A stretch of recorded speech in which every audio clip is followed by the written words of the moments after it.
another wonderful time in your favorite love show, Love Code with Maisie. I welcome you guys to today's edition. It promises to be all shades of beautiful, all shades of enriching, powerful, and you will just love this. All right. I get some feedback, people sharing how valuable they have found our sessions to be, and that's just humbling, and I'm grateful to God that we're doing what we're doing. So we're committed to this, and we're in this for the really long haul. So you guys are welcome. I would quickly do a recap of some of the things we touched last week, and then we'll go straight away into what we're dealing with for today. Okay, don't forget, let me quickly remind you that the Single and Ready Club is a virtual community that is committed to upholding the family institution. All right, we're big on family. We don't talk about love just for the sake of love, but we talk about love that helps you become a better person, so that you become a better spouse, so that you can raise a great family and you have a beautiful marriage. Okay, so we're committed to upholding the family institution by inspiring meaningful relationships. Okay, there are many relationships that are not meaningful. There are many relationships that people need help and deliverance from. Okay, but we're here to inspire you towards meaningful relationships, and that should translate to successful marriages. Okay, and we do this via deliberate teaching, via training, coaching, counseling. This is what we're about. Okay, so the Love Code with Maisie is one of the ways we reach out to the world. Okay, sharing this wisdom that God has given us from the Bible, and from all of God's, all of life teaches us, right? So we share this wisdom with you guys so that you can find direction, find hope, and find help. Okay, that's very key. And we say in the Single and Ready Club that we are reaching out to people who are serious about getting married. Okay, so that means we're not just here to tell you about relationship, how sweet or how not sweet it is.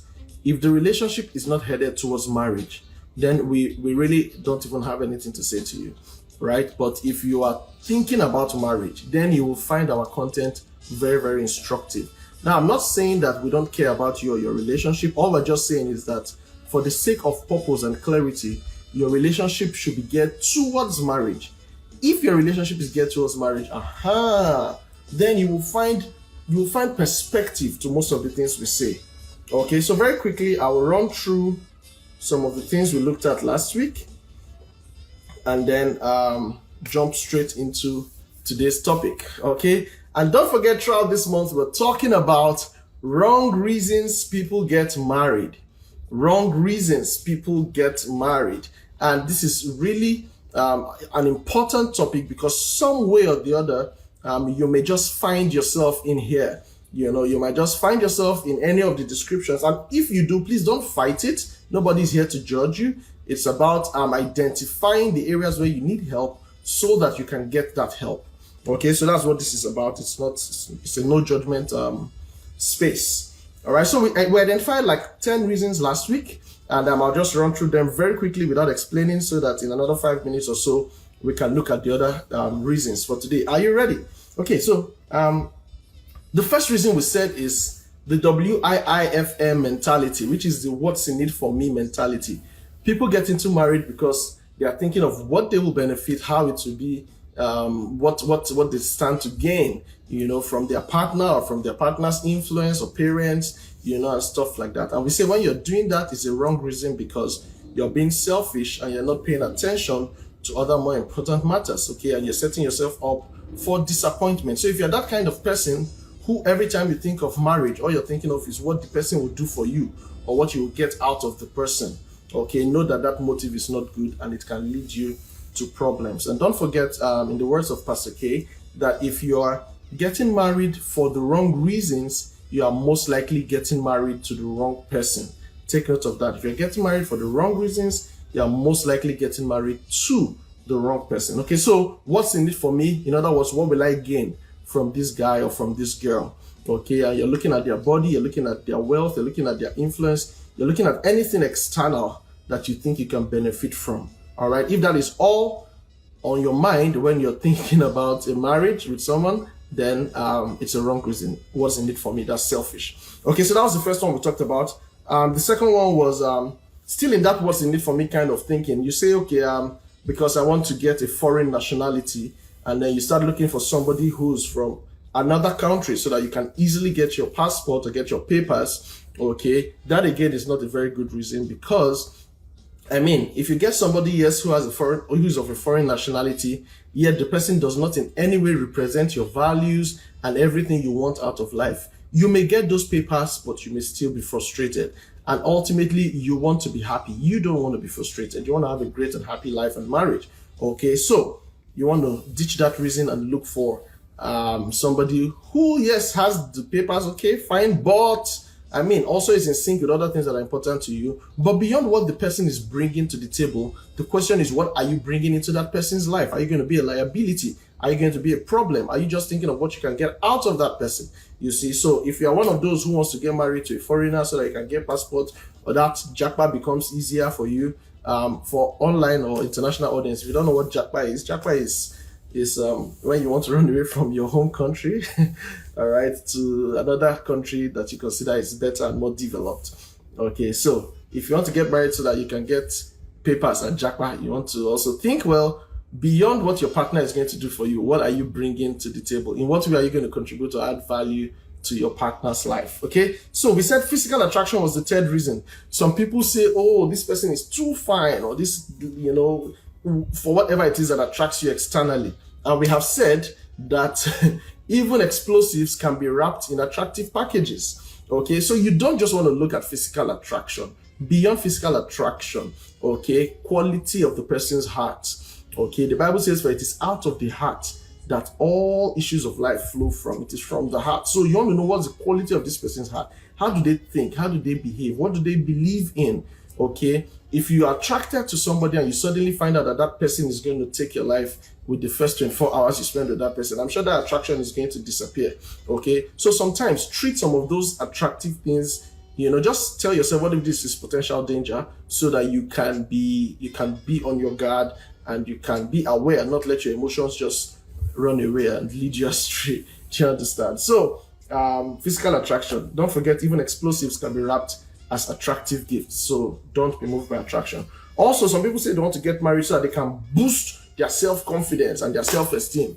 And we said there that marriage is not a cure for low self-confidence. Brother, sister, go and improve yourself. Go and, listen to our courses on self-love. All right. Understand the value you have. Understand how God made you. Understand where you're from, your source. Okay. Understanding your source would help you appreciate who you are and how valuable you are. So take time first to build your self-esteem, and don't hope or wait for marriage to be what will help you improve your self-esteem. All right. I need to run faster so that I can jump into today's topic.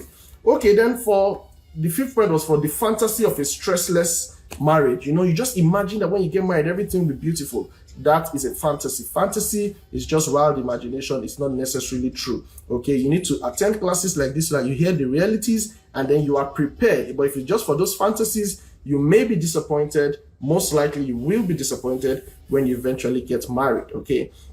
Then there's also fear, the fear of not finding another partner. So you say, let me hold this one tight too. I don't know if I'll say another one. And we looked at some things people say, that a bird at hand is worth two in the bush, or they say the enemy is better than the friend you don't know. And I asked you, why do you want to stick to the enemy? Since you already know the person is an enemy, then run away. Why do you want to stay with the enemy? Why have you chosen to believe that you just want to stay with the enemy when you already know the person is an enemy? It's also probably because you don't believe that you can have a fulfilled life by yourself. Okay, so choose to be alone first and be in a safe space before you think of getting somebody else into your life. So fear of not finding another person, fear that time is running out of you, or running out on you. You're in final year now, you're wrapping up your NYSC, you're 25, you're 30, you're 35. Oh my God, what's happening? Oh, I don't have time anymore. Oh, I must get married now. I must get married. And that pushes you into desperation.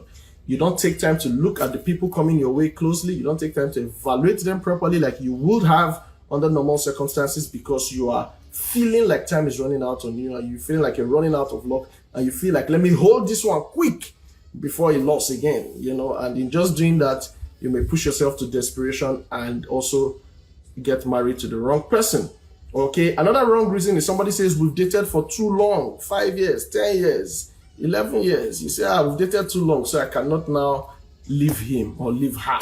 You know, even after you have seen all the signs that says that this thing is not meant to be. Okay, but you say, since we have dated for a long time, it will be somehow if I just leave him or her and marry somebody else. Hey, listen to me. I said something that don't spend your time maintaining a mistake because of how long it took you to make it. Okay, from the moment you realize that this thing is a mistake, drop it like hot potatoes and move on. Okay, so don't stay romancing your mistake because it took you such a long time to make this mistake. Once you discover that it is not the right thing for you, please feel free to move on as quickly as you can and take charge of your life. Do you know that there are certain things that begin to open up for you in life when you just take the right decision and walk out of certain things? Do you know that? Somebody wants to think about that. Okay, and then I think the final reason I gave was okay, I talked about emotional attachment, and then where you people just feel like, oh, we're meant for each other, you just all the mushy feelings. Meanwhile, you are very fundamentally different in your value system and in every other thing that matters to both of you. Don't be moved by how your emotions are or how your emotions make you feel. Rather, you want to be sure that your values are in sync, spiritually, mentally, and physically. Okay, and then finally, we said don't get married because your partner told you that he or she heard from God that you are the one. I told you, tell the person, I appreciate your hearing from God, but I am not quarreling with God, so God should also speak to me. All right, don't be quick to jump in because somebody has, put a God said in front of you. Okay, it's one of the ways people get manipulated and people tend to lose their right of reason. Okay, so please don't just run in because somebody says, God said. All right, God said you are my wife. I was praying and the Lord took me to a high mountain and he revealed you to me. I saw your face and he showed me your surname. Then he showed me also your house address. That's why I'm here. Please run. If God did not tell you the same thing about that person, please avoid that person like a plague. All right, because it might just be a wrong person. Okay, so right about now, I'm jumping into the reasons for today. I've taken some time in just recapping because I know some of you missed last week's session. Okay, that's why I took time to run all those recap. But I'll be continuing from there, today. And by God's grace, we'll take as much as we can take. Are you ready for this? If you're ready, please type ready in the room there in the comment section so that I know that you are here and you are excited about what is going on here. So please just let me know that you are ready and we jump straight to the next set of points. And we hope to take another 10 today or as much as we can. All right, so thank you. Correct. I see your comments coming in. Yes, we are ready. Let's do this. Okay, so wrong reasons people get married. Okay, point number 11 is because a prophet said that you should get married to this person. Now, this was like the last point. The only thing is that in the last point, it was the person himself saying, God told me that you should marry me. But this time, an external person is saying to you that you should marry that person. Okay? Now, this happens too. We've seen situations where this happens. Maybe a pastor or a prophet, as it were, tells you that that person is the husband for you. Okay? I also heard a minister share a story where, people are coming out to give offering, and then the man of God said, you young lady, the man behind you is your husband. And she said, who am I? Since the pastor has spoken, who am I? And she went ahead and they got married and the marriage scattered, in a short time. Okay, so you're wondering that if God said, then why did it spoil? Okay, now before I explain that point, let me also let you know that it is possible that God really reveals your spouse to you, maybe even opens up the heavens and comes down in a cloud or in a loud voice and the whole world hears it, that, hey, Mr.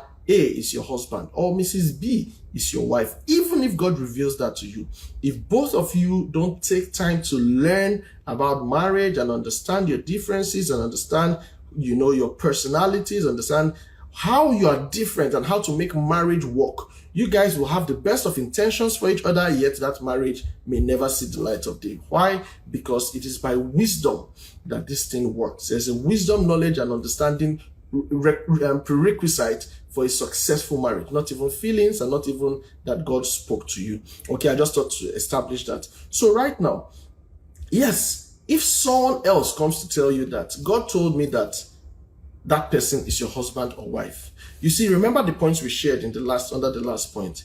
Again, God is not quarreling with you. All right. God should also share with you who your life partner is going to be. He should also lead you in that direction. He should also speak to you. Okay. Now, because you don't want to be disrespectful, feel free to just tell the person, thank you for the word you've given me, but I'm still trusting God for confirmation of this word. And then don't get yourself under unnecessary pressure because you now feel like, those are the kind of people that hear from God more. Me, I cannot hear from God. Listen to me. God knows how to reach you exactly where you are and how you would recognize his voice. We saw that again and again in the Bible. God knows exactly how to speak to you for you to recognize his voice. God knew exactly how to reach Moses in the wilderness with the burning bush. He knew exactly what would draw his attention. He knew that David would be Moses, I beg your pardon. He knew exactly how to meet Moses right there with the burning bush. God knew exactly how to speak to Prophet Samuel through a voice that sounded like the voice of Eli. Okay, so my point is God knows how to find you in your environment and how to talk to you in the way you will understand. All right, so please don't just be moved by external words towards you. They need to resonate with what God is also telling you. And don't forget the principle I shared, that most times when God is speaking to you from a third party, he is confirming something that he has already started working, giving you ideas about on your inside. So there have been thoughts already brewing in this direction, and then you hear something from us and I say, oh, that's true. It's a confirmation to what was already going on in your heart, because he speaks to you through his spirit who lives in you. Okay, and of course through his word.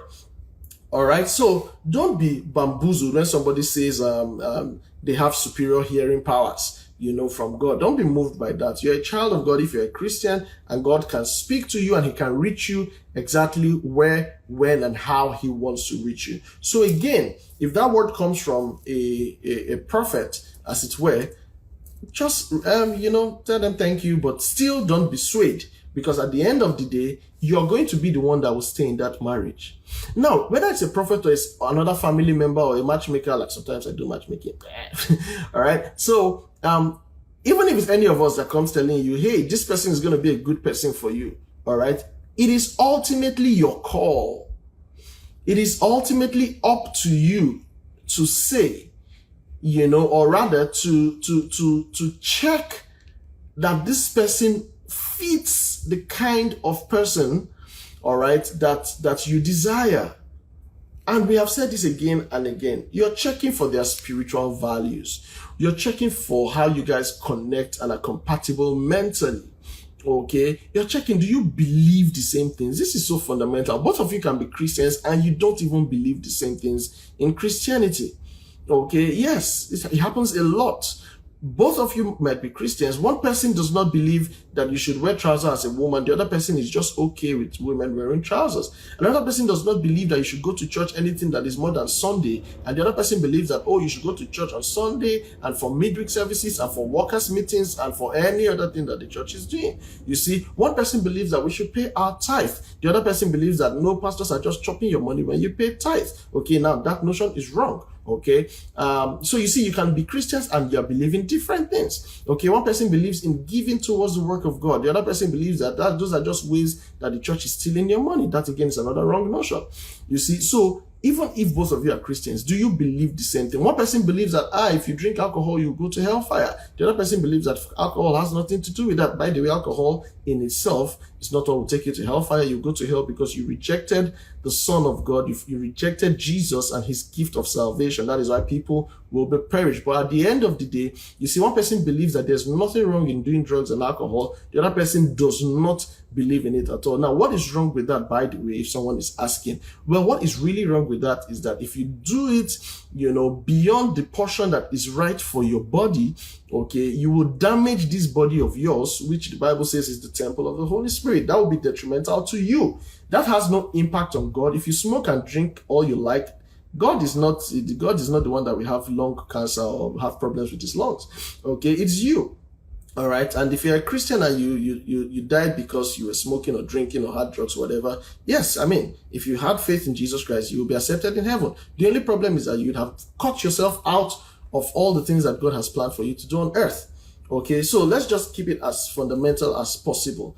You have to take care of yourself because of you, not because it affects God. So my point is, even if both of you are Christians, but then you differ in some of these fundamental things, okay, can't you see that there's going to be disagreement and problems in the home? So very fundamentally, irrespective of who it is that is telling you that somebody else is your husband or wife, let God speak to you yourself.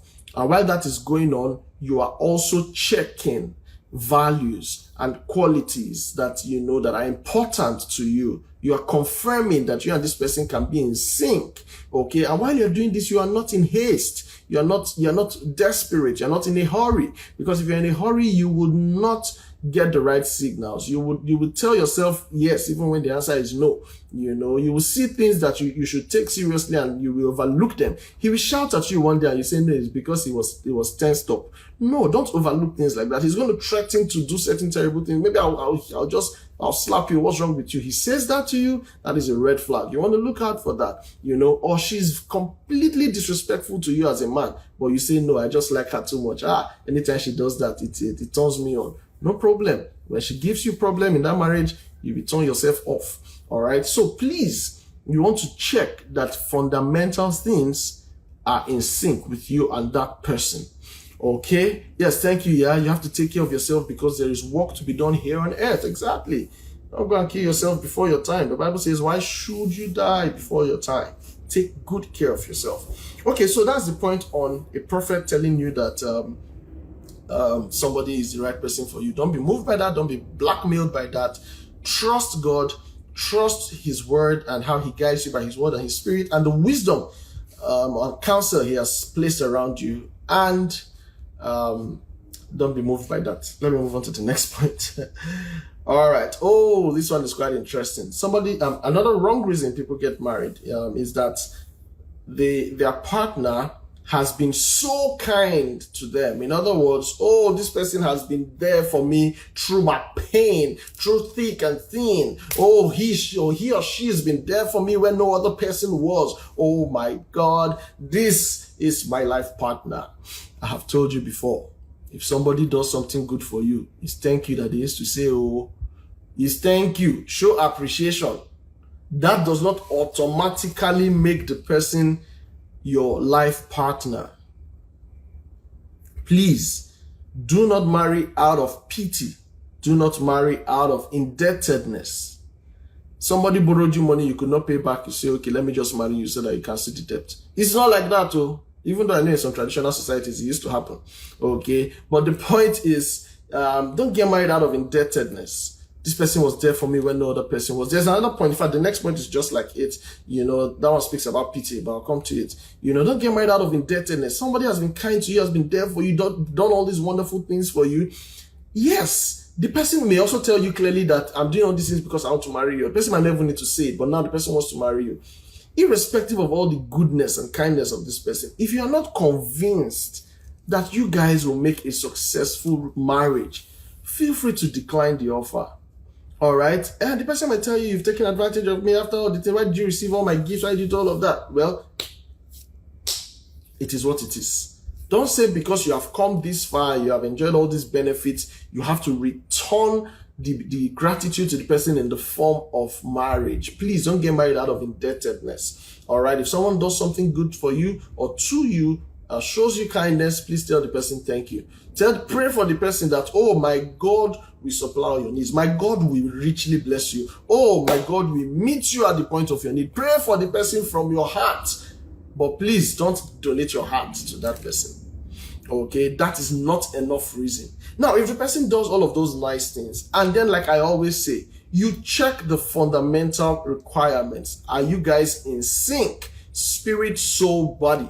Okay, and I've broken this down time and time again. You can please refer to our past videos. Okay, are you guys in sync? Are the fundamental and the important things of life, do you guys see on the same page? Do you agree on those subject matters? Okay, if that works, then that's fine. But if it's just because this person has been kind to you that you now have to repay the person with marriage, no. That is a wrong reason to get married. It's not sufficient, okay? You need to get other points. The next point is just like it, pity, okay? I've heard someone say before that, oh, that this guy doesn't have so many friends, everyone deserts him because of his condition, because of this, because of that. So you just believe that since I'm the only one that is his friend or her friend, let me get married, just so that he won't feel bad. He won't feel like everyone has left him or her. Please, again, that is not the reason you don't get married out of pity. Don't do that. You see, now, the people who are mostly guilty of this are people who are in what we call a codependent relationship, okay, where both of you or one party has so attached, more than proportionate importance to their partner, to the extent that they cannot do anything without that partner. Now it becomes so bad that that partner now, and as it were, what's the word? Endorses or supports or strengthens that dependability on them, and gratifies those the word just jumped off my head. Gratifies those destructive tendencies or those things that make you just dependent on the other person. Okay, now that's codependence. That's not love.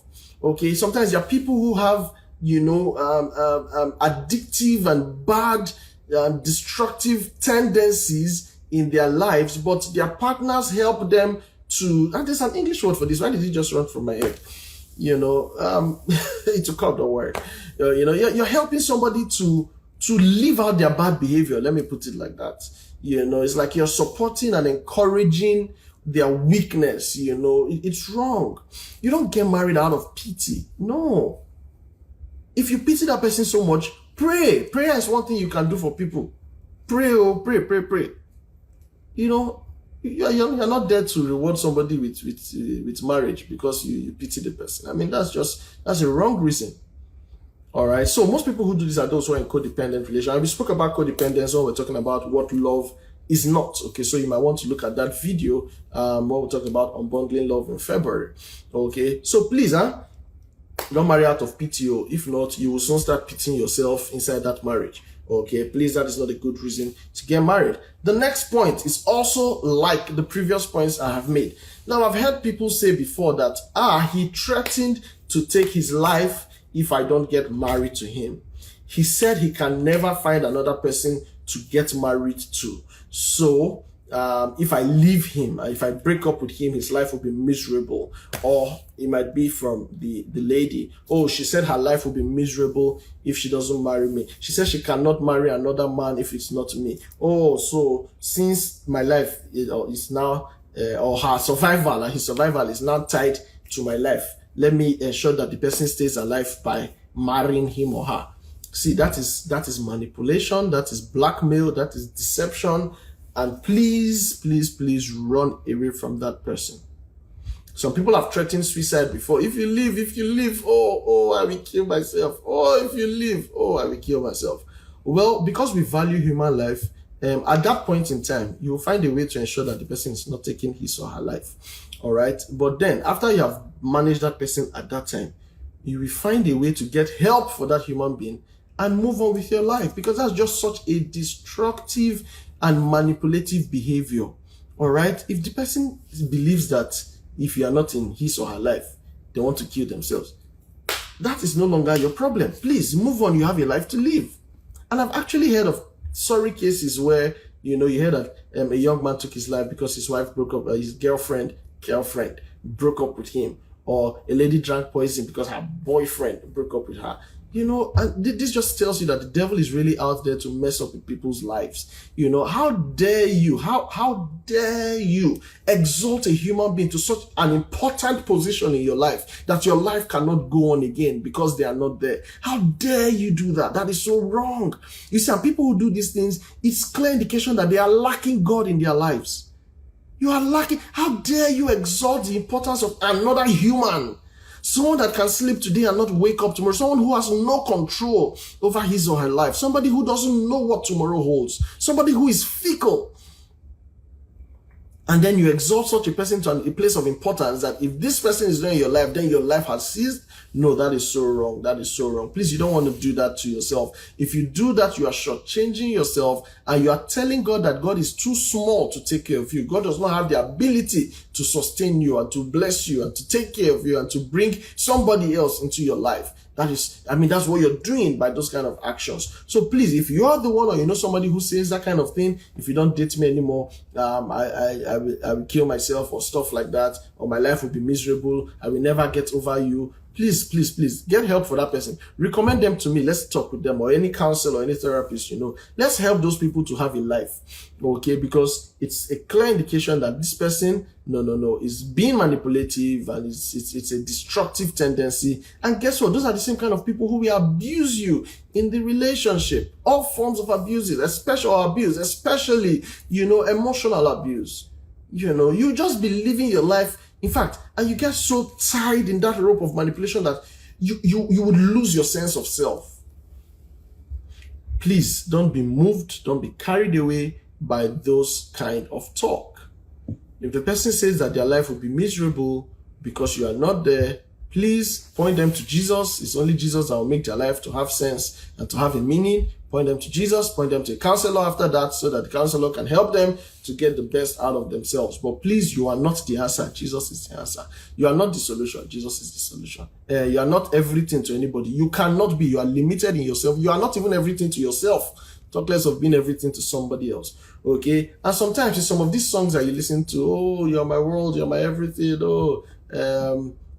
what else? Okay, I don't know. I'm not very good with lyrics, but I hear some of these songs a lot. Songs that make you feel like, oh, your lover is just your life. Your life is tied to that person. No, you don't do that. Don't put any human being in that place of importance to you. Okay, don't do that. The only time where you can even have anybody that important in quote, is when you are now married, because you share a covenant with this person. That is when somebody can be elevated to such a position of importance where you feel a bit incomplete without them. But that's why we spoke about maximizing singleness, and that's why we talk about understanding and building yourself and self-development and all of those things. Because if at any point life happens and that person is taken out of your life, it doesn't mean your world is going to crumble. You still have a whole life to live. Do you understand? So please don't get blackmailed, don't get manipulated by someone telling you that I will take my life, or I will have a miserable life, or I will not succeed in anything I'm doing again because you decided to not get married to me. Don't be moved by that. Don't accept it. In fact, it's a clear sign you should run away from that person, because that person is not good for you. And that person would always put you in a place where you would be limited and you will not be the best version of yourself. All right. Now, this other point says that everyone has left me behind by getting married. That is a wrong reason to get married, because you think that every other person has left you behind. My question is, who told you you and them are on the same race? Who told you? Your lives are different. Your purpose is different. Your destiny is different. Your calling is different. Everything about you and those people are completely different. So what makes you believe that because your contemporaries, people who share the same age bracket with you, are all married, then you are being left out? No, don't use such terms for yourself. People say things like, I'm the only one left, to I'm left out. You're not left out of anything. It's your life, it's not theirs. Okay? And don't compare yourself with others. The Bible says people who compare themselves with other people, they are not wise. That's what the Bible says. You don't do that. You have a completely different life. You need to focus on understanding and finding out, the things that God has made you for. God has gifted you. He has placed so many capabilities and capacities and abilities in you. You need to be able to take time to find these things and give them articulation. Start working on them. Start serving your gift to your world. Do you understand? You need to be focused on that. Not focused on looking for who will marry you or who to marry, just because every other person around you is married. That even brings me to the next point. Thank you for your comment there, that marriage is not a competition. No, it's not. Okay? There are those who want to get married because they are in competition with their contemporaries. Okay? And there's some people who have these very competitive tendencies, and I see sometimes, and I just see how it could just take them to the wrong direction. What do I mean? You always want to be in the circle, among those that are happening, So if your friend gets a blue car, you want to get a blue car too, so that it doesn't look like you don't have the ability to get a car. Somebody gets a Mercedes, you too, you want to get a Mercedes, so that they know that you can also afford a Mercedes, even if what you could actually just afford was a cheaper, another kind of vehicle. Okay. Now, let me even use one that people can relate to the most. Latest iPhone. One girl that is your colleague or your classmate or housemate or coursemate or whatever mate gets the latest iPhone. You have no idea where she got the money from. You have no idea how she got the money. All you just know is because this one too has gotten it, me too, I must get my own. And then you go and borrow money, you steal, you sleep with people, you do everything you can do just to make money so that you can also go and buy that phone. You see, that is competition. Some people carry all those unnecessary competitive behaviors and use it in marriage or in looking for life partner. Okay? So, you guys there are like 3 of you or maybe 5 of you, people like to move in cliques. One has gotten married. You tell yourself, I have to be next to before they leave me behind. And then you start throwing yourself at every man. Somebody says hi to you today. Tomorrow you ask the person, what are we? Somebody says, I like you today. Tomorrow you say, oh, you're my darling, you're my world. When are you coming to see my parents? Wahala. And the guy is wondering, hey, take it easy. What's going on here? Guys tend to run away from ladies who are too forward. Take it easy now. It's true I like you, but it's not because I like you today that tomorrow I should marry you. Slow down now. Let us get to find out 1 or 2 things. Do you understand? So the guy starts running away from me and starts drawing back. And you're wondering, why are you drawing back? There's another girl. If you say you love me, this one, that one. You are the one that is putting yourself in trouble. With that unhealthy competition, it's not necessary. You're not in competition with anybody. Nobody is your mate. You have a unique life. When God was making you, He did not consult them. He did not take permission from them. Okay. So you don't have to, look at those people to take important decisions in your life. If every other person is getting married, oh, good and fine, rejoice with them and thank God for their lives. But please stay focused on you. Build yourself, carry out the ministry, the assignment, whatever it is that God has placed in your heart for you to do. Focus on that. You are not in competition with anybody.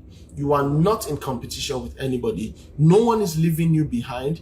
You are focused on your life, focused on making impact, focused on building yourself, focused on everything that God has placed on your inside. That is what you should be doing with yourself. And God, who knows your needs and who is able to provide them and who understands or who knows who has a beautiful plan for your life, He will make things happen at the right time. Okay?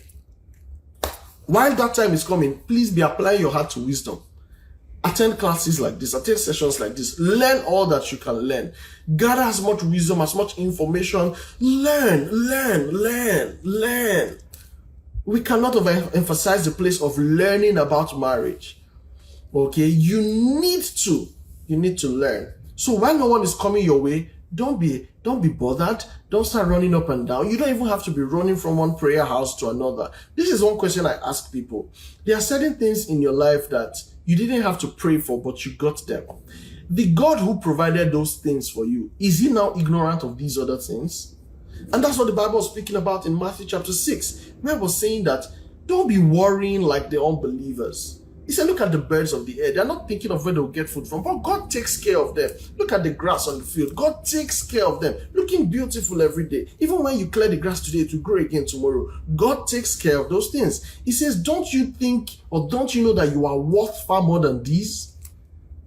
Okay, so when you are worrying about yourself, oh, I don't have a husband yet, oh, hey, nobody's talking to me, oh, what you're saying to God is that God's arms are too short to save you. That's what you're saying, that God has suddenly lost the ability to take care of you. Oh, something happened and God was incapacitated and He doesn't know how to take care of you anymore. So now you want to take care of yourself. You want to assume that responsibility and run your life and live your life the way you want it. That's what you're saying. In other words, it is doubt, it is anxiety, it is lack of faith in God.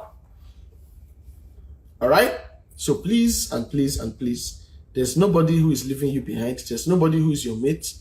You have a unique life. You've been called to a specific and a unique assignment. Focus on that.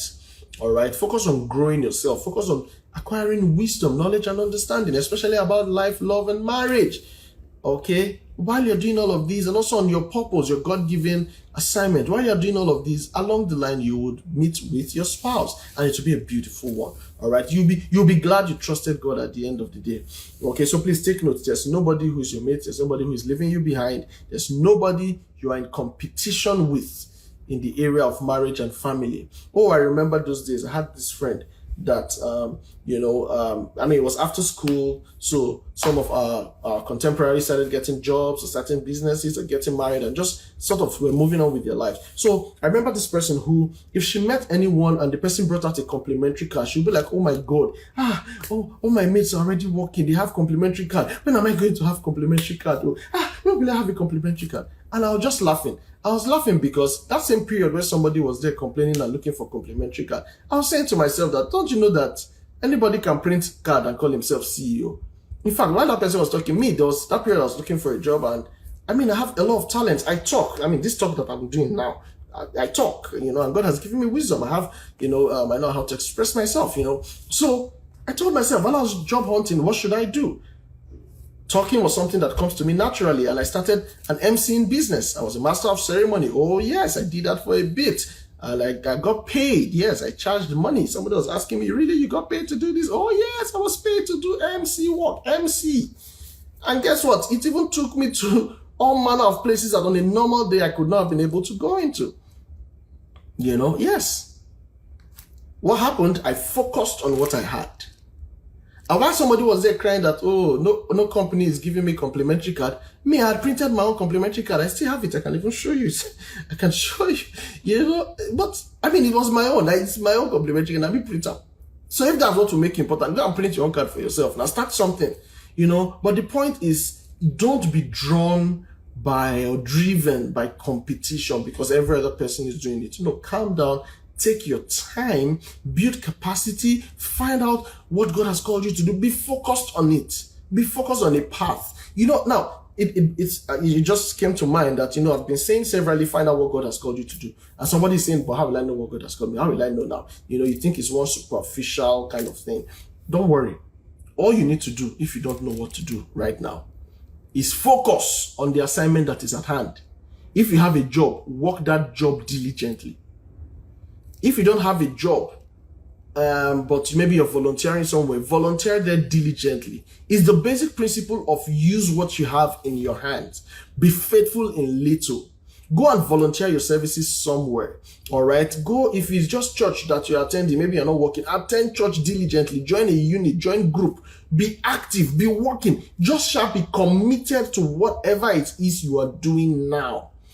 If I had time, I will share with you several stories, several testimonies of how people, by such commitment to what was in their hands per time, they were able to get more and more and more opportunities that eventually opened them up to that thing that they feel like they were wired for and they were built and sent to the earth for. All right. So the point is, don't just be idle waiting for one supernatural encounter. What do you have in your hands? Be committed to it. Start using it. Start doing something great with it. Okay, I need to move on from this point right now. All right, so the next couple of points I will talk about bother around sex. Okay, now this point says I want to get married to this person because she or he was the first person I had sex with. And so, just that? That is not enough reason. You say, no, I don't want to feel like, I don't want to feel like I'm a slut. I don't want to feel like I'm a loose person. I don't want to feel like I have bad behavior. If it's not the person, I've always told myself that the first person I sleep with is the one I will get married to. No, that does not become a sufficient reason. You may have done that out of mistake. It might have not been your will or your intention. It could have been anything.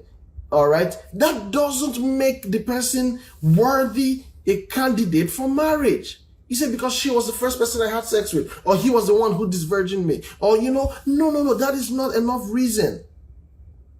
All you need to do is get up out of that. If it was a mistake, get up out of that mistake, ask God for forgiveness, and move on with your life. You don't owe nobody marriage simply because they were the first person that had sex with you. Don't do that. All right? Please. It's not a sufficient reason. It's not.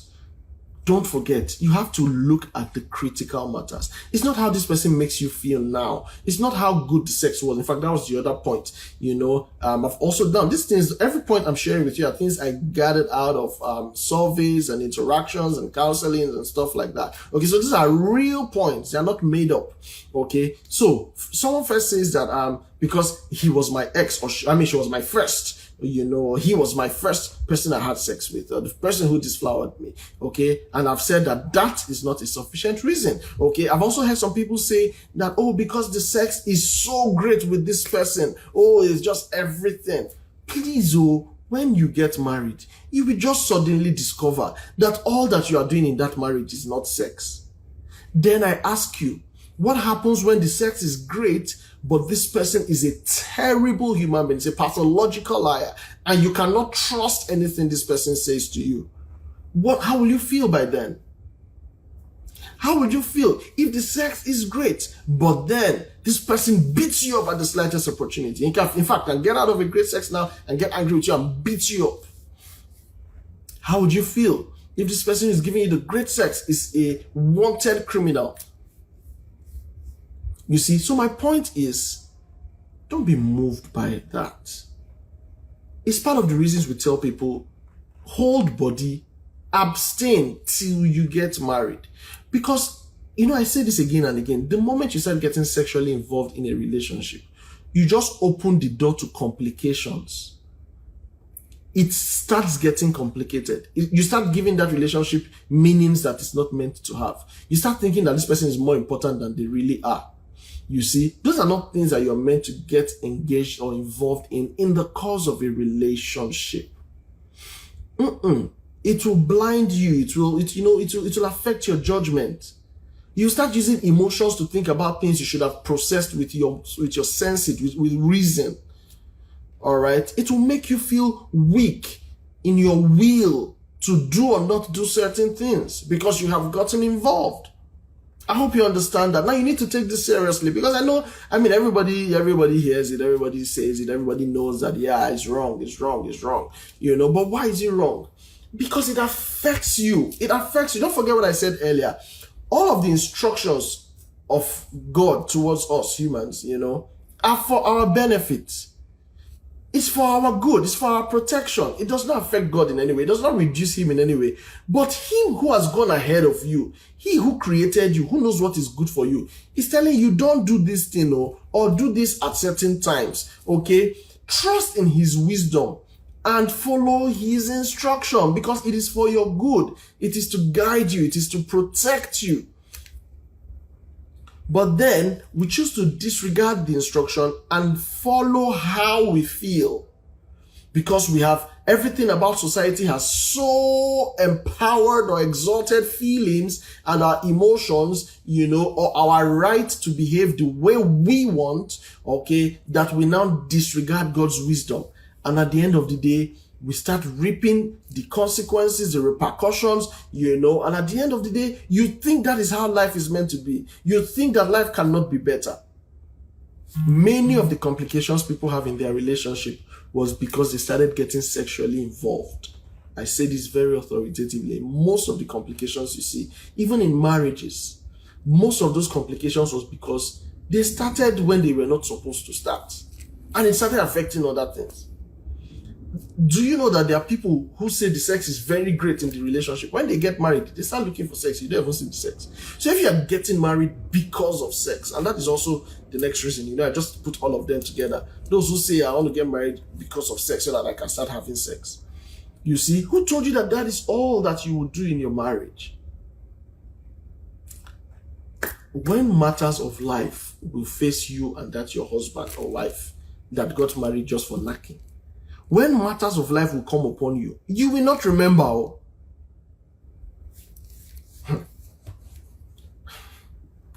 When we say these things, people just think we're psyching or we're just trying to discourage them. Please and please and please and please, okay, those are not sufficient reasons. The sex is great. He was my first. What was the other one I said? Oh, I can't wait to start having sex. Sex is not enough reason to get married. Yes, you would have it in marriage. You will have enough of it and a lot of it in marriage. Hopefully you're good friends with your partner and you guys know how to, how to communicate properly so that you know how to enjoy yourself sexually. Okay, you will have a lot of it. But my point is, that's not all you're going to be doing in the day. You see, that's why you should also guard your heart. Because some of you have taken time to start fantasizing about all manner of things that you will not even do. Because you see them in the movies. You see styles, you see position. See, protect your mind. Oh, protect this your mind. Because by the time you fill your mind with all those styles you're looking for, and then your partner cannot give you those styles, you will start looking for what you're not meant to be looking for. You start looking for who will give you style. Or you start quarreling with your husband or wife because they are not doing it the way you have imagined it, or the way your ex used to do it, or the way you have seen it in the movies. Please save yourself from all this harassment. Don't punish yourself. Okay, sex is not a good enough reason to go and get married in any way it comes. Whether I say because I can't wait, I want to start, or because the one I've been having was very good with this guy, he's the best. Please, please. Guard your heart with all diligence. That's what the Bible says. Out of your heart flows the issues of life. If you start giving into these things, I need to even look at the time. If you start giving into these things, it will mislead you. All right. One day I will take you through certain scriptures that speak about how destructive sex is, especially before marriage. All right. It's very destructive. The Bible says it has destroyed great men. It says it has destroyed kings and rulers. Is that serious? All right. So let me move on. Now, another reason is you say, oh, this is another thing that happens a lot. Oh my. Oh my, oh my, oh my. Don't get married because you are pregnant for him. For the man, don't get married because she's pregnant for you.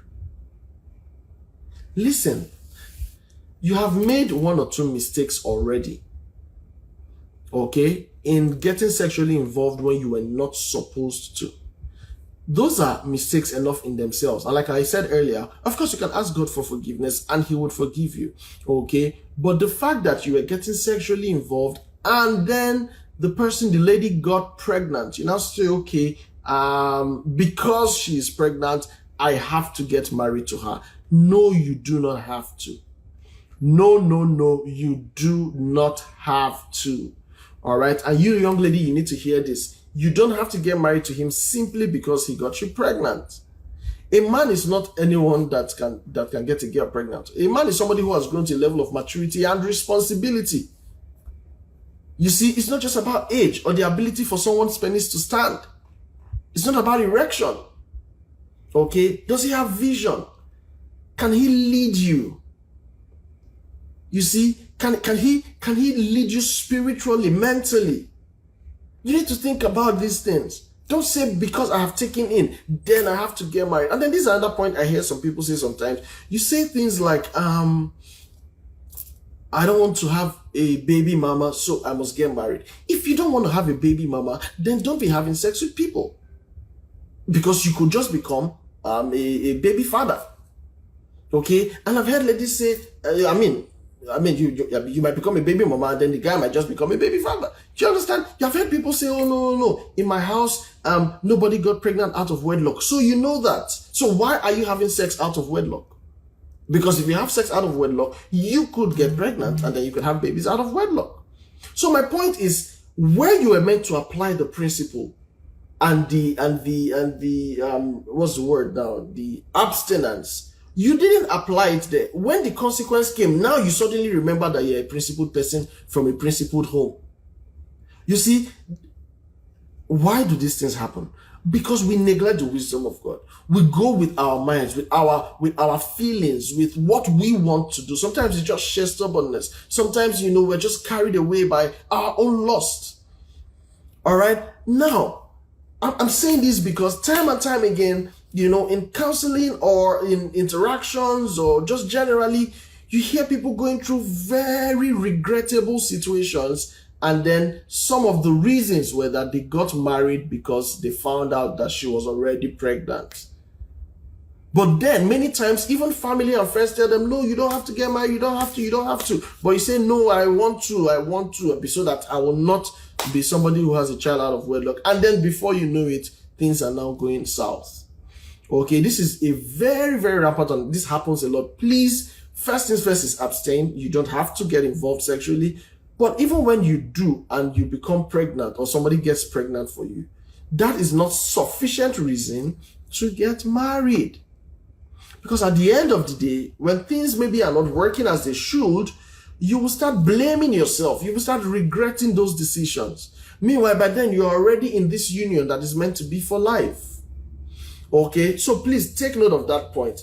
The fact that the lady gets pregnant for the man is not enough reason to get married. I mean, what about cases where the guy now tells you, how am I sure that's my baby? After all, I'm not the only one now. Was I the first person to go there? Before I got there, other people had been there severally now. And you said, the way I'm looking at you, I don't even trust you. After you left my house that day, where did you go to? I saw your DPO. You were in that party. And are you telling me nobody followed you or you didn't follow man after that party? After all, it was in the party I also met you. Do I know you before from anywhere? Do you understand? What if the guy plays that denial card? What if, what if? All right. And then you, the guy, what if it's not even yours? What if she's just trying to pin it on you because you look like a responsible guy? You have a future. You're a great guy. And then she said, this one, we will lock him down. It's you. It's after that day, I did not see it again. I lost my period. It lost. After me and you finished. What if? Have you thought about that?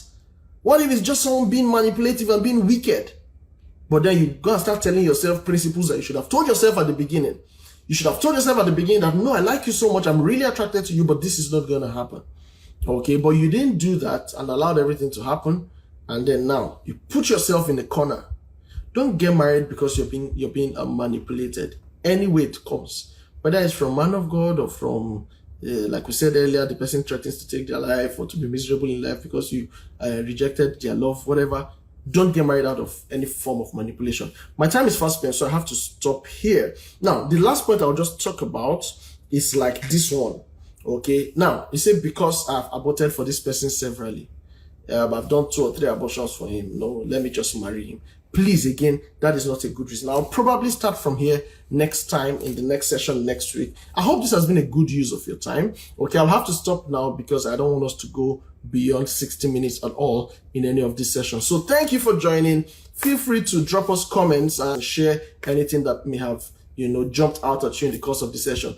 All right, God bless you. I love you and see you guys next week. Have a wonderful rest of the day and bye for now.